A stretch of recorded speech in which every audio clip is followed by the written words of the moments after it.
Hello students, myself Sonika Yadav from HCI and it is my lecture number 1 of the chapter number 6 of 9th biology class. In this lecture, I want to discuss with you the chapter natural resources. So बच्चा natural resources क्या होता है? My very first question to you. बेटा natural resource वो resource जो nature में पाए जाएं. सो नेचर में पाए जाने वाले रिसोर्स जो अर्थ पर पाए जा रहे हैं उन्हें अर्थ रिसोर्स भी कहा जा रहा है. नेचुरल रिसोर्स बेटा दो तरह के हैं, इनएग्जॉस्टेबल एंड एग्जॉस्टेबल. इनएग्जॉस्टेबल का मतलब है जो कभी खत्म नहीं होंगे. That means there amount is very large, they are present in abundant amount. Exhaustible जो नाम से पता लग रहा है, एग्जॉस्ट का मतलब जो खत्म हो जाएंगे एक समय के बाद क्योंकि उनका यूज हो रहा है. एग्जॉस्टेबल रिसोर्सेज को फर्दर डिवाइड किया गया है into renewable and non renewable. देखो बेटा वर्ड अपने आप में डिफाइन कर रहा है कंप्लीटली. दैट इज द री मीन्स अगेन, न्यू मीन्स तो नया, एबल योग्य, जो नया बनने योग्य है. That resource which like renew itself. Non renewable, non का मतलब नहीं, जो दोबारा नहीं बन सकता है. सो हम यही डिस्कस करेंगे. After that I start discussing with the biosphere topic. So natural resource बेटा सबसे पहली बात, यहाँ पर लिविंग और नॉन लिविंग दोनों कंपोनेंट है नेचर में जो ह्यूमन की रिक्वायरमेंट को पूरा कर रहे हैं. ओके सो नेचुरल रिसोर्स बेटा जो अर्थ पर अवेलेबल है उन्हें अर्थ रिसोर्स कहा जाएगा. बेस्ड ऑन द अमाउंट कि कितना उनका अमाउंट है, दो टाइप में डिवाइड किया गया है. Inexhaustible natural resource. Inexhaustible that means वो नेचुरल रिसोर्स जो बहुत ज्यादा लार्ज अमाउंट में है. That means abundance. और अगर बहुत ज्यादा अमाउंट में है तो उनका यूज करते रहें बट वो खत्म नहीं होंगे. Are not likely to get exhausted despite continuous use. That means उन्हें कंटिन्यू यूज कर रहे हैं बट वो खत्म नहीं हो रहे हैं. सो एग्जाम्पल है बेटा air, water, solar energy. Next है exhaustible natural resource. That means वो रिसोर्स जो लिमिटेड क्वांटिटी में प्रेजेंट है ऑन द अर्थ और कंटिन्यूअस यूज की वजह से वो क्या हो रहे हैं, डिप्लीट हो रहे हैं क्योंकि ह्यूमन कंजप्शन बढ़ता जा रहा है और कंटिन्यूअस एक्सेस यूज हो रहे हैं. सो वो खत्म होते जा रहे हैं. एग्जॉस्टेबल जो रिसोर्सेज हैं वो दो टाइप के हैं, रीन्यूएबल एंड नॉन रिन्यूएबल. री मीन्स अगेन जो नया दोबारा बन सके एंड नॉन रिन्यूएबल जो दोबारा नया नहीं बन सके. सो रीन्यूएबल रिसोर्सेज बेटा ये एग्जॉस्टेबल रिसोर्स हैं and get replenished regularly. That means उनका क्या हो रहा है, रिप्लेसमेंट हो रहा है विद अ रीजनेबल टाइम. एक पर्टिकुलर टाइम की रिक्वायरमेंट है और उस टाइम के पीरियड के अंदर वो दोबारा बन जाते हैं. बेटा ये दोनों के दोनों इंक्लूड होते हैं, living as well as non living. यहाँ पर जो सबसे इम्पोर्टेंट है that is the recycling. Important क्या रहेगा, रिसाइकलिंग. एग्जाम्पल है बेटा फॉरेस्ट, वाइल्ड लाइफ. अब आपको पता है जंगल को हम काट देंगे तो जंगल जब कट जाता है, कटने के बाद वहां पर ओल्ड कुछ सीड्स गिर जाते हैं प्लांट से और वही अगर आपने जंगल को ऊपर से काटा है तो प्लांट्स की ग्रोथ दोबारा हो जाती है. That means it can replace और replenish with a reasonable time wild life. They give birth to their young ones. So उनका भी क्या हो रहा है बेटा, नए बन रहे हैं. सोइल आपको पता है बाय द डिकम्पोजिशन और by the weathering process of the rock soil formation takes place, or we can say the organic waste material that decompose to form the soil. Underground water, we all know underground water that recharge by the water cycle but it take too long time period. सो ज्यादा समय लेने की वजह से बेटा इसे non renewable में consider कर लेते हैं but it is actually a renewable. Okay क्योंकि यहाँ पर जो टाइम पीरियड है for the recycling, that is a very long time period for the soil and the water. इस वजह से ज्यादा लंबे समय के एक जनरेशन में हम ये चीजें पॉसिबल नहीं है देख पाए कि like within 100 years, no, ये बहुत ज्यादा समय लेती हैं। So that's why they are considered as non renewable. Renewable जो रिसोर्स हैं वो बेटा बेसिकली अगर बात करें can last for ever if they are use responsibly. Renewable resource रह सकते हैं हमेशा के लिए अगर उनका प्रॉपर तरीके से क्या किया जाए, यूज किया जाए।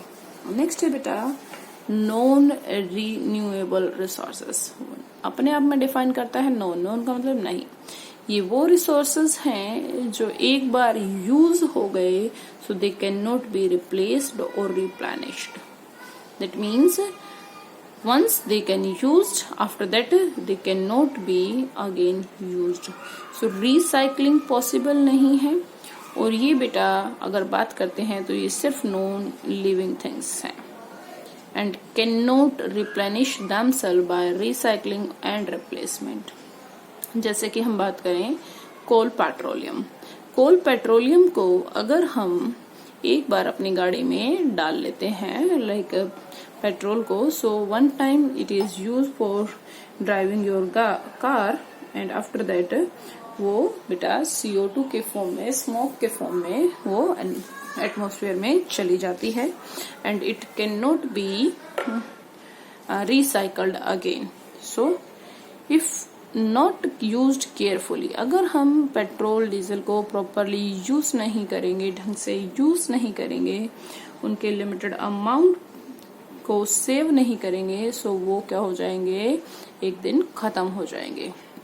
एंड वी ऑल नो आज के दिन क्या हो रहा है बेटा, कंजप्शन बढ़ रहा है और उनका जो खत्म होने का जो पैटर्न है वो बहुत ज्यादा तेजी से बढ़ रहा है। सो एग्जाम्पल्स हैं minerals, fossil fuels, coal, petroleum.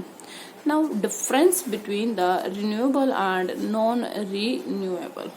So renewable resources, सबसे पहली बात वो रिसोर्स जो रिप्लेस हो जाए with in a reasonable time. Non renewable which can not replenished. Renewable resources बेटा वो रिसोर्सेज हैं यूज्ड फॉर एवर, उन्हें हम पूरे समय तक यूज कर सकते हैं अगर उन्हें हम लिमिटेड अमाउंट में यूज करेंगे। बट नॉन रिन्यूएबल क्या है, वो धीरे धीरे कम होते जा रहे हैं और एक दिन वो खत्म हो जाएंगे। रिन्यूएबल रिसोर्सेज की बात करें, it include both biotic and abiotic. Biotic like the forest, wild life, abiotic like the soil and underground water. Non renewable में बेटा दे आर एबायोटिक, ये क्या है, ओनली नॉन लिविंग इंक्लूड करते हैं। रिन्यूएबल रिसोर्सेज की अगर बात करते हैं, अवेलेबिलिटी को हम बढ़ा सकते हैं बाय रिप्लेसमेंट, और हम बहुत ज्यादा प्लांट लगाएं, वाइल्ड लाइफ को सेव करें तो हम इनकी अवेलेबिलिटी को बढ़ा सकते हैं। बट जो नॉन रिन्यूएबल है दे कैन नॉट बी इंक्रीज्ड, इनका क्या हो रहा है बस बच्चा एक्सप्लॉयटेशन, खर्च हो रहे हैं, कंज्यूम हो रहे हैं। So example of non renewable fossil fuel and mineral. Renewable में forest, wild life, underground water and soil. ये जो स्टार मार्क और यहाँ ट्राइंगल देख रहे हैं ये किस वजह से है, due to the taking long time period for their management and replenishment, they are considered as non renewable resources. Our next topic that is the biosphere and natural resource. So बेटा bio means होता है living sphere. That means the region of earth crust and atmosphere which is occupied by the living organism. वो reason अर्थ का और atmosphere का जो किसने occupy कर रखा हो, लिविंग ऑर्गेनिजम्स ने। बायोस्फीयर बेटा 3 पार्ट्स में डिवाइड है। फर्स्ट है lithosphere, then hydrosphere, the last one is atmosphere. Lithosphere अगर हम बात करते हैं, ये आउटर सॉलिड क्रस्ट है अर्थ का जिसे हम लैंड कहते हैं, और लैंड की जो वेदरिंग है, वेदरिंग से सोइल का फॉर्मेशन होता है। नेक्स्ट आ जाता है बेटा hydrosphere. Hydrosphere as you all know that is the water component of the earth. अब अर्थ की बात करें तो 75% of earth that covered with water in the form of sea, river, lake, ponds and reservoir, dams etc. So underground water भी क्या है बेटा, hydrosphere का कंपोनेंट है। And the last one, the third that physical division is atmosphere. Atmosphere क्या है, blanket of air that cover the whole earth. Okay, so atmosphere की अगर बात करते हैं that divided into 5 सब पार्ट्स।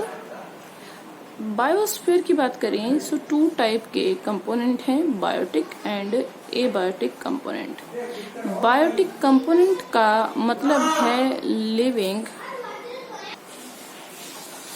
बायोटिक कंपोनेंट्स बेटा जो लिविंग इंक्लूड करता है, और एबायोटिक कंपोनेंट्स जिसमें नॉन लिविंग थिंग्स आती है लाइक एयर, वाटर, सॉइल।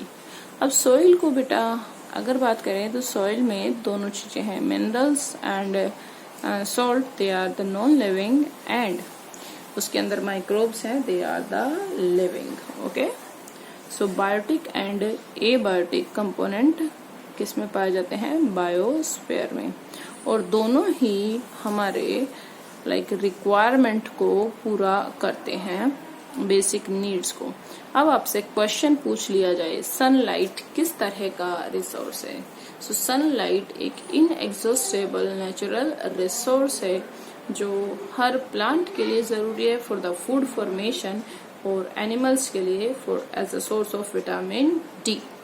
अगर प्लांट फूड नहीं बनाएंगे सो प्लांट के ऊपर डिपेंड है एनिमल्स। सो कहीं ना कहीं sunlight, air and they are the inexhaustible natural resource because they are abundance amount present on this earth. Thank you so much. Have a nice day.